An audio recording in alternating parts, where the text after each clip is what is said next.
A continuación, en la mañana de la 94.5 FM del pueblo, La Otra Radio, las opiniones que importan.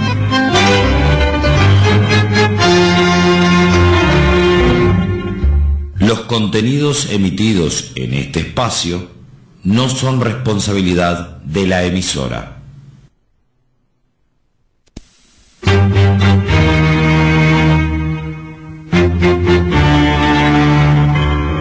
En las opiniones que importan contamos con la colaboración del doctor Álvaro Vega, nacido el 11 de noviembre de 1957, divorciado, médico cirujano general, cirujano vascular, dirigente estudiantil del Liceo número 1 Manuel Oribe de Florida.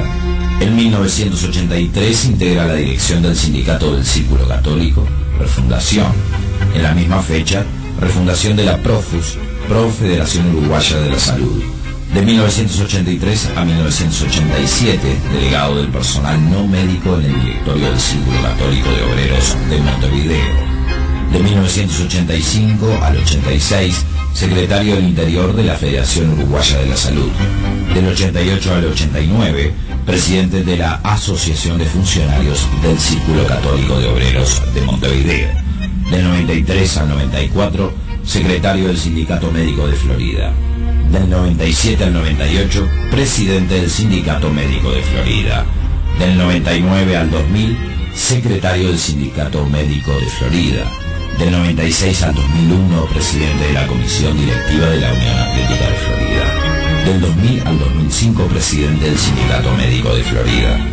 En el año 2004 es electo diputado por el Departamento de Florida por el lema Encuentro Progresista Frente Amplio Nueva Mayoría, Movimiento de Participación Popular. Integra la Comisión de Salud de la Cámara de Representantes en carácter de miembro titular. En el año 2009 es electo diputado nuevamente por el Departamento de Florida, Movimiento de Participación Popular. En abril de 2013 renuncia al Movimiento de Participación Popular y a su cargo de diputado, entregando la banca por su propia voluntad. En las opiniones que importan, el doctor Álvaro Vega. Todos los miércoles, minutos después de las 10 de la mañana, por 94.5 FM del pueblo, La Otra Radio. Buenos días, queridos oyentes del 94.5. Además de pedirles disculpas por la falta de la semana anterior, a ustedes y a los compañeros del 94.5, retomamos hoy el contacto entonces, que nos permite estar en vínculo de alguna manera, semana a semana, donde intentamos transmitirle a ustedes reflexiones y apuntes a los efectos de poder brindarles la opinión mía y ustedes discutan y después saquen sus propias conclusiones. No tiene esta audición la intención de ser verdades absolutas, simplemente de plantear las cosas de alguna manera. Yo voy hoy a tratar de abarcar dos temas, pero voy a empezar por el que me parece trascendente, a pesar de que no me gusta esa forma que tenemos los uruguayos de hablar siempre, o casi siempre que podemos, del pasado, y quedarnos fijados en el pasado y tener una permanente mirada hacia atrás, a veces pensando que lo que pasó fue mejor y a veces manteniendo odios o cuestiones del pasado. En realidad es casi en el Uruguay es una costumbre la que nos ha mantenido. Por ejemplo, la diferencia entre los partidos Nacional y Colorado es más del pasado que del presente. No hay hoy una delimitación clara entre una cosa y otra, entre un partido y otro, pero vienen desde la historia, y el fondo de la historia los mantiene aún hoy en compartimentos estancos. Así que el Uruguay tiene esa característica de regodearse con el pasado. Pero yo quería, más allá de remontar un poco al pasado y concretamente a la dictadura, aclarar algunas cosas que me parece que de alguna manera los frente amplistas dejamos que pasen, y no somos capaces, por lo menos yo no encontré ninguna contestación a este tipo de cosas. Dejamos que pasen y no somos, no contestamos a algunos elementos que se plantean por la prensa, o la prensa no los recoge, no sé bien qué pasa, pero creo que en mi periplo parlamentario tampoco encontré que los compañeros tuvieran la claridad para poder decir algunas cosas, a pesar de que éramos atacados en múltiples ocasiones, ¿no? El Parlamento hizo una sesión solemne de homenaje o no sé qué característica tuvo de la Asamblea General, en la cual se habló a raíz del 27 de junio, cuando se cumplían 40 años del golpe de Estado. Y más allá de lo que Pasquet dijo, que fue luego refutado por sus propios compañeros de partido, y que es una buena cosa que alguien del Partido Colorado acepte que quien firmó el decreto de disolución de las cámaras fue un colorado, o por lo menos alguien elegido por el lema Partido Colorado, más allá de su filiación política real. Más allá de eso, después hubo en las contestaciones algunas cosas, como por ejemplo la que Sanguinetti dice. Sanguinetti en su declaración dice que el Frente Amplio y la guerrilla Tupamara, como le llama él, fueron los responsables del golpe de Estado. Eso lo dijo en la televisión, lo deben haber escuchado todos ustedes. La realidad es que el que participó en el golpe de Estado fue el doctor Julio María Sanguinetti. Es más, tan participa que hace una ley de educación que creo que fue la única ley que no debió tocar la dictadura en ningún momento, porque era tan perfecta y se adecuaba tan bien a sus objetivos que la aplicó tal cual la había votado el Parlamento, porque no fue necesario ningún tipo de cambios y estaba absolutamente al paladar de los dictadores. Esa era una ley que se había votado en democracia. Esa es la verdad. Y Sanguinetti era su autor. Es más, estuvo en Florida a defender la ley en su momento, en medio del paro que se hizo de estudiantes y de docentes. Estuvo a defenderla y en Florida fue repudiado por los docentes y por los estudiantes, y apoyado por sus correligionarios. Tengo claras imágenes de aquella noche en el Cine Florida, que todavía era muy grande, cuando rechazamos los conceptos que virtió el entonces ministro Sanguinetti.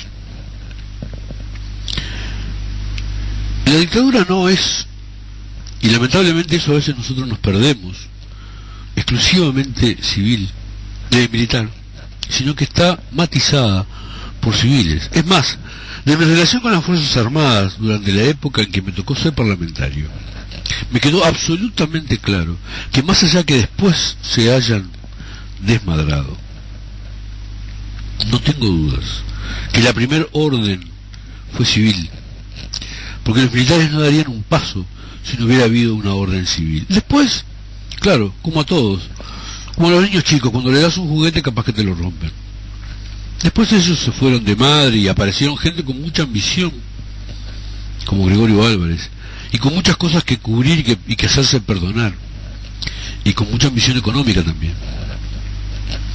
Pero la realidad es que quienes estaban en el gobierno en ese momento, y era el Partido Colorado, lo apoyaron, y fueron los que dieron las primeras órdenes. Está bien, la izquierda tuvo idas y venidas. La izquierda, no en general, pero sí en algunos aspectos, se equivocó en apoyar los comunicados 4 y 7, por lo menos algún sector de la izquierda. Eso es verdad. Ahora, eso no ambienta el golpe de Estado. El golpe de Estado se ambienta en otros lugares. Y se ambienta por miedo a que en algún momento no muy lejano el gobierno y el poder pueda ser perdido por quienes lo tuvieron toda la vida en el Uruguay, desde que éste cobra conciencia e identidad de territorio, hasta el día de hoy, los mismos que cuando Artigas intentaba instalar una patria más justa, después terminaron desconociendo los títulos de las tierras que había repartido el gobierno artiguista. Los mismos que lo estigmatizaron como ladrón y sinvergüenza. Esos mismos son los que han mantenido el poder, y si ustedes leen la historia van a ver que hay familias que se repiten permanentemente en la historia del Uruguay y que siempre están vinculadas al poder económico. Esos son quienes en el 71 concretaron lo que de hecho venían engendrando desde antes.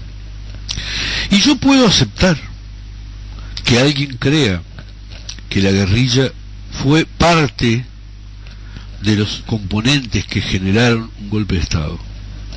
Lo que no puedo aceptar que un partido democrático que había participado en las elecciones, que tenía legisladores, haya pagado el precio que pagó, y que hoy todavía Sanguinetti diga que la CNT y el Frente Amplio fueron responsables o corresponsables del golpe de Estado de la década del 70. Yo estoy convencido que el doctor Sanguinetti tiene muchas cosas que ocultar, y más allá de que ahora presenta libros y dice que es el restaurador democrático, de eso no tiene nada.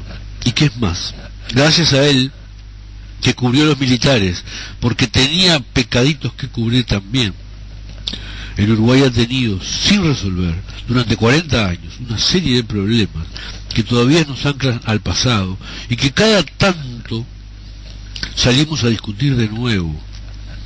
Y bueno, ustedes habrán visto estos años anteriores, se discutió si la ley de caducidad, el plebiscito, la ley interpretativa, etcétera, etcétera. Así que el Señor nos legó un problema que aún no hemos podido resolver en una forma correcta. Pero lo quería decir no por esto solo, sino también porque mis compañeros, no sé por qué razón, no salen a decir este tipo de cosas que todos sabemos, todos los que vivimos esa época, tenemos claro que así fue. No entiendo por qué, pero no lo hacen. Y el otro tema ya es de futuro y es un poco más mirando hacia adelante. Y brevemente, porque no quiero meterme donde no tengo mucha vela, pero sí es bueno que ustedes conozcan lo que yo creo. Uno no puede en política actuar por fobias, porque a mí no me gusta tal cosa o tal persona, y no votar cosas que son obvias cuando se le plantean si uno tiene un cargo de legislador, de edil o de diputado. Si no, entras en la lógica de que si lo presenta Menganito estoy en contra, y en realidad no importa lo que presente, y por ahí perjudicás a uruguayos y uruguayas que podrían conseguir trabajo a través de alguno de los emprendimientos. Esto no quiere decir que le abramos un voto de confianza a nadie, ni a nada, ni que creamos que hay en la Intendencia de Florida, por ejemplo, se va a manejar de una manera correcta, los ingresos van a seguir siendo a dedo, porque eso fue la característica del Uruguay de antes y hoy por hoy sigue siendo. Se critica, no molesta un poco más que antes, pero se sigue haciendo. Y hay cosas que no van a cambiar porque son de esa manera, no van a ser distintos nunca. Ahora, si plantean un proyecto de inversión en el cual hay que la posibilidad de que haya floridenses que consigan trabajo en una plaza que viene con severos problemas, yo creo que nosotros como Frente Amplistas deberíamos colaborar para que eso sea posible y no poner obstáculos. Sí, tratar de resguardar los bienes de los ciudadanos floridenses, sí tratar de que haya contrapartidas que se den. A mí, si ustedes me preguntan, yo creo que el hotel no tiene viabilidad, pero no estoy en ese negocio, no tengo la capacidad para saber si va a venir gente a habitar el hotel o no va a venir nadie, no tengo esa capacidad. Lo que sí tengo claro es que puede haber trabajo para algunos floridenses, durante la construcción, obviamente, y después, cuando empiece a funcionar. Sí tengo claro que es una fuente de trabajo en un lugar que hoy está vacío, y que no hablemos de patrimonio, porque el patrimonio mejor que le podemos legar a nuestros compatriotas, a nuestros coterráneos, es que tengan trabajo. Ese es el mejor patrimonio. Y el Frente Amplio no debería ser, o no debería hacerse responsable de que algunas cosas fracasen, mucho menos fuentes de empleo. Ya nos pasó con el tema de los mexicanos, que había dificultades para donar un terreno que nadie usa y nadie va a usar nunca, porque en realidad no tiene saneamiento y no se puede ni siquiera construir ahí. Ahora, cuando la Intendencia, el gobierno departamental tiene esa iniciativa, uno no debe otra cosa que hacer que tratar de que no sea perjudicado Florida, pero hacer lo posible, no hacerlo imposible, porque al final vas a terminar siendo vos el responsable de que las cosas no marchen y de que los empresarios no vengan. Y entonces ahí habrá en las campañas electorales, y con razón se dirá este tipo de cosas, y va a ser muy difícil después revertir eso. Es así que yo creo que uno tiene que tener una actitud inversa, así, bueno, a ver, ¿cómo podemos colaborar? No a ver cómo podemos oponernos. Esto que ya, y además los emprendimientos, después lo juzgaremos el día que llegue el momento del fin del gobierno, juzgaremos cuáles han sido los verdaderos emprendimientos, qué trajo, qué no trajo, qué se cristalizó y qué no se hizo, qué se prometió y no se hizo. Y creo que ese debería ser la lógica de acción, pero sobre todo no perjudicar a la gente de Florida, que votó el gobierno que votó, y que nosotros no tuvimos la capacidad de que nos terminara votando a nosotros y ganar por amplio margen. Es así, queridos compañeros, que yo los llamo desde acá a una reflexión profunda, en la cual pensemos que estamos administrando el bienestar de la gente y no nuestros cargos políticos. Les mando un abrazo grande y nos reencontramos en 7 días. Las opiniones que importan. Opiniones de floridenses que han contribuido al acontecer nacional y departamental. Las opiniones que importan. Porque son nuestras. Porque son nuevas y contribuyen al debate. Porque son de diferentes actores, cada cual con destaque en lo suyo. Las opiniones que importan. Para reflexionar en la historia nacional y departamental. Las opiniones que importan. De lunes a viernes, minutos después de las 10 de la mañana. Por 94.5 FM del Pueblo. La Otra Radio.